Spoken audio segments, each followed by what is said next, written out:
तो मैंने आसाम राइफल्स की कार्यकुशलता जो है बहुत नज़दीक से देखी है। मुझे गर्व है ये बताने के लिए कि आपका काम करने का तरीका बहुत ही उम्दा है। जय हिंद दोस्तों, मेरे चैनल डिफेंस डिस्कशन में आप सभी का स्वागत है। दोस्तों, मैं जब असम राइफल पर वीडियो बनाता हूं, आप लोग उस वीडियो को काफ़ी पसंद करते हैं, इसके लिए शुक्रिया। तमाम आला अधिकारियों से बात होती है मेरी, तो वो यही कहते हैं कि असम राइफल बेस्ट फोर्स है।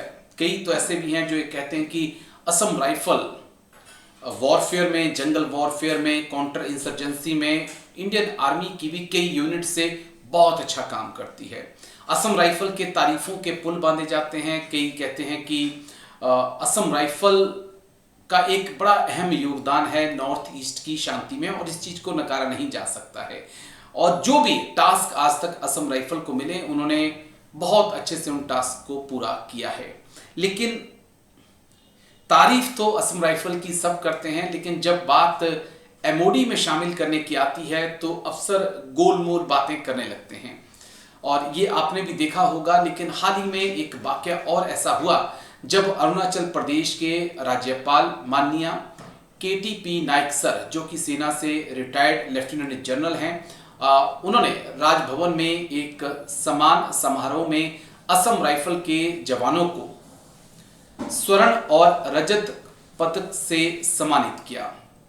इस दौरान माननीय राज्यपाल ने 21 AR के जवानों की जमकर सराहना की और असम राइफल की जमकर उन्होंने तारीफ भी की। उन्होंने भी माना कि सेकेंड वर्ल्ड वॉर हो, फर्स्ट वर्ल्ड वॉर हो, या उसके बाद कई काउंटर इंसर्जेंसी ऑपरेशंस हो, उसमें असम राइफल का बड़ा अहम योगदान रहा है। उन्होंने ये भी माना कि 190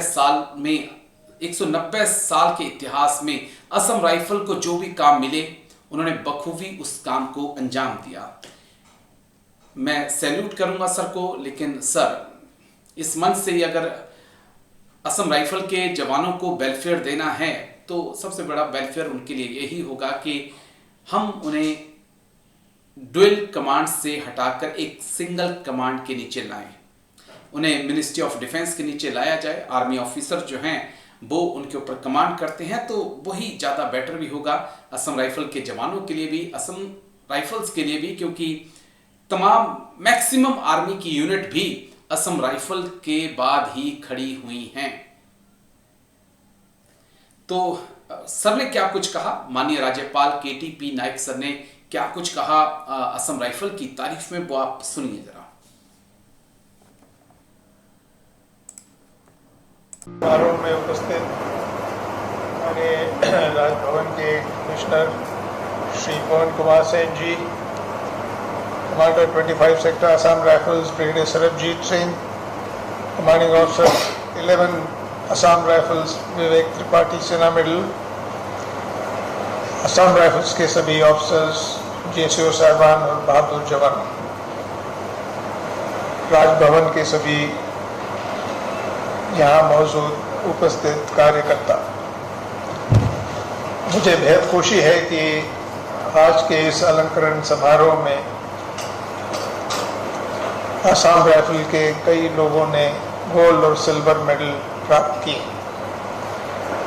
जहाँ तक असम राइफल्स की बात है, असम राइफल हमारे देश की सबसे पुरानी पैरामिलिट्री फोर्स है और 190 साल के अरसे में असम राइफल्स ने बहुत सारी उपलब्धियां प्राप्त की। जैसे आपको MC ने बताया, आपने हालांकि असम राइफल्स का गठन उत्तर पूर्व के इलाकों को सुरक्षित करने के लिए किया गया, लेकिन इतने सालों में जब भी आपको ड्यूटी ने पुकारा, आपने युद्धों में भाग लिया। कोहिमा की जो प्रसिद्ध लड़ाई है, वहाँ पर आपका सहयोग हुआ। द्वितीय युद्ध के अंदर भी आपने भाग लिया, और मेरे सर्विस के दौरान मैंने खुद उत्तरी कमान में और उत्तर पूर्व में असम राइफल्स के साथ नौकरी करने का मुझे सौभाग्य हुआ। मैं कह सकता हूँ कि आज भारत के अंदर जितनी भी अर्धसैनिक बल हैं, उसमें से सबसे पुराने और तजुर्बेकार असम राइफल्स की जितनी भी तारीफ की जाए वो कम है। असम राइफल्स हमारे उत्तर पूर्व राज्य के प्रहरी हैं, उत्तर पूर्व ही नहीं देश के भी प्रहरी, और उनके काम करने का जो तरीका है, लगभग 200 साल पुरानी आपकी रियासत है।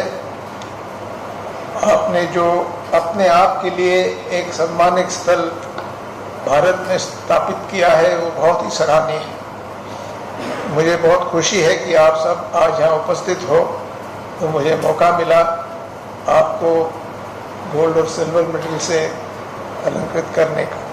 तो मैंने असम राइफल्स की कार्य कुशलता जो है बहुत नज़दीक से देखी है। मुझे गर्व है ये बताने के लिए कि आपका काम करने का तरीका बहुत ही उम्दा है।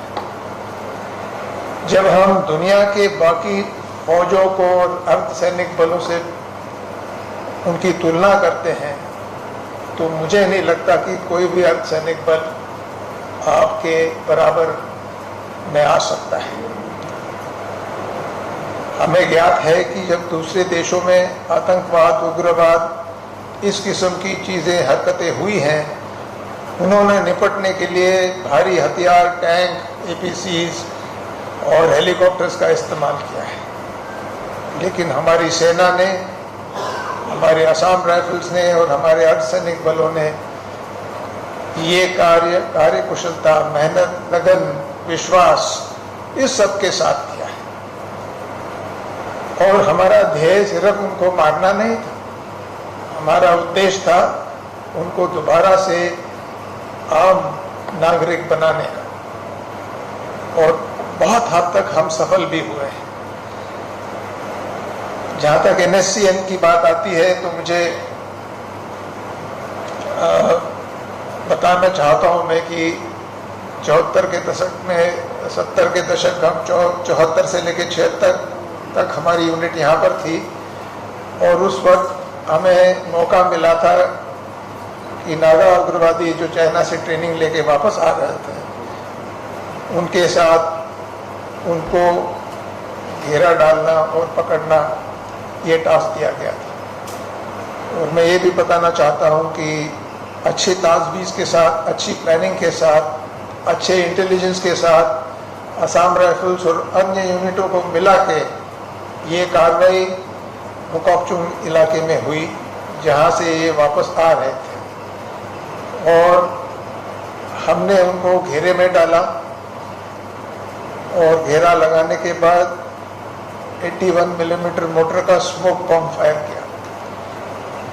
और घने जंगलों में जब धुआं घूमता है तो आदमी गड़बड़ा जाता है, और जहाँ वो भागे वहीं पकड़े गए। और उसका नतीजा ये हुआ कि 200 से ज़्यादा उग्रवादियों को हमने काबू किया, 200 से ज़्यादा। 3-4 मारे गए क्योंकि इनकाउंटर हुआ। और उसके बाद यूनिट को टास्क मिला कि दीमापुर में इनका कैंप लगाया जाए, इनसे पूछताछ की जाए और इनके जो बाकी साथी हैं उनको भी बाहर निकाला जाए। उस वक्त नागा उग्रवादी नागा फेडरल गवर्नमेंट के नाम से जाने जाते थे, NFG। और मणिपुर से, नागालैंड के कोने कोने से, असम से हमने इनके सभी कैडरों को ढूंढ निकाला। और उसका नतीजा हुआ नवंबर 1975 में नागा पीस अकॉर्ड साइन किया गया। तो इस माहौल को सुलझाने के लिए जो भी काम असम राइफल्स आज कर रही है वो प्रशंसनीय है। मुझे बहुत खुशी है कि जिस तरह से आप म्यांमार की सीमा के ऊपर आप तैनात हैं और वहाँ से आने वाले उग्रवादों के साथ आप निपट रहे हैं। मुझे ये भली भांति पता है कि पिछले कई वर्षों के अंदर आपने कई उग्रवादियों को मार गिराया है, कईयों को पकड़ा है, कईयों को प्रोत्साहित किया है आत्मसमर्पण करने के लिए। तो ये आसान काम नहीं है। और जब मैं नागालैंड, मैंने पिछले साल दौरा किया था और गवर्नर CM साहब से मिला था, तो कुछ युवाओं से भी मेरी बात हुई। वो कह रहे थे कि साहब हमें कोई मतलब नहीं है जंगल में जाके हथियार के साथ अपने का। हम प्रगति चाहते हैं, हम काम चाहते हैं, हम एक नॉर्मल जीवन जीना चाहते हैं। तो ये मोटिवेशन जो है वो सब असम राइफल से आ रहा है,